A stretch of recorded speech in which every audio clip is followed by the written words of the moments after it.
ทวิปัสสนานังภาวนานามิโตปารังกรรมฐานังภวคามิทุวิธัมปิยถากัปมัง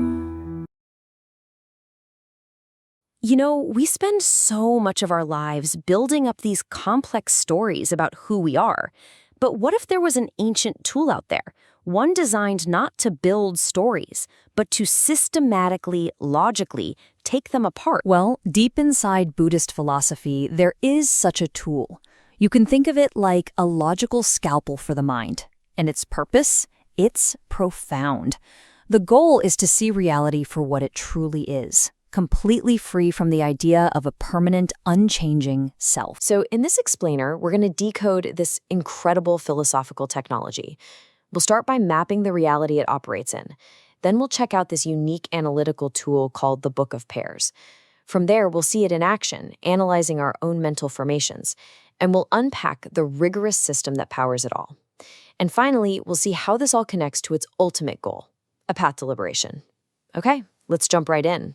So first things first, to really get a handle on this tool, we have to understand the world it comes from. We're diving into the Abhidhamma, which is a core part of the ancient Pali Canon of Buddhism. And its whole purpose is to look way beyond how we normally see the world. Yeah, seriously. Think of it like a super high-resolution microscope, but for your mind. It's not about telling nice stories. It's a really detailed, systematic attempt to map out the fundamental building blocks of existence. It wants to break down our entire experience of reality into the most basic, fleeting moments of mind and matter. Now, inside this incredibly detailed map of reality, there's a very special tool that makes sure the map is accurate. This tool comes from a text called the Yamakila, and it's basically the ultimate stress test for any idea. The name itself, yamaka, literally means pair. And that one word is the key to its entire method. The whole thing is built on using sets of paired questions to relentlessly poke and prod at a concept from every possible angle, just to get rid of any fuzzy thinking. And here it is. This is the engine of the whole Yamaka method. It's this constant two-way questioning. First, it asks a forward question called anuloma. Hey, if something is A, is it also B? But it doesn't stop there. It immediately flips it around with pariloma. Okay, but if something is B, is it also A? An idea is only considered truly understood if it can survive this complete logical cross-examination.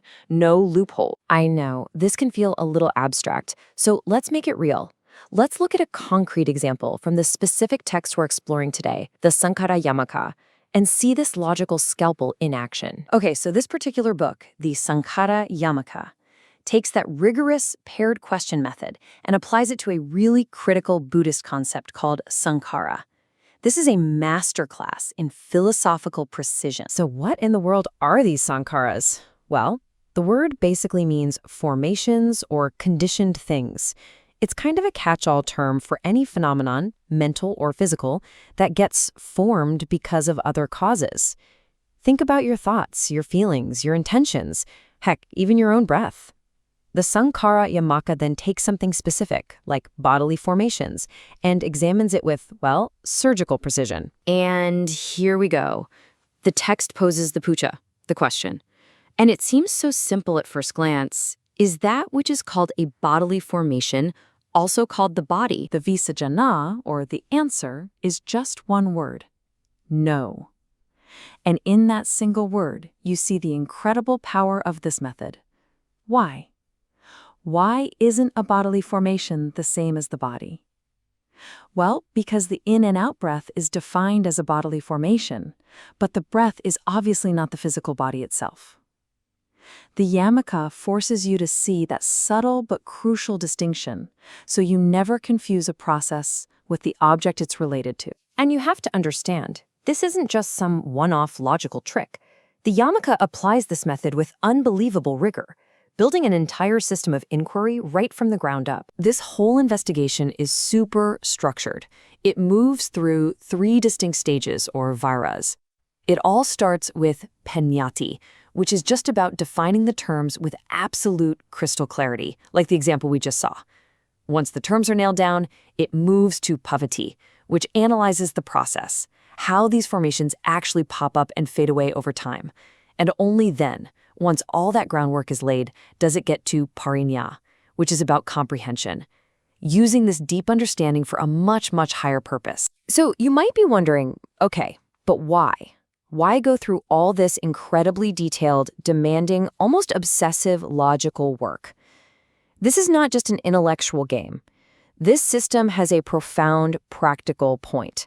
It is designed to be a path to freedom from suffering. The entire analytical machine we've been looking at, it's all built to lead the practitioner to something called parinya. And this isn't just regular knowledge. It's a specific 3-stage journey to a kind of deep comprehension that actually transforms your mind. So this path unfolds in 3 steps. It starts with jnata parinya, comprehension by knowing, which is simply seeing the parts of reality for what they are, without any stories.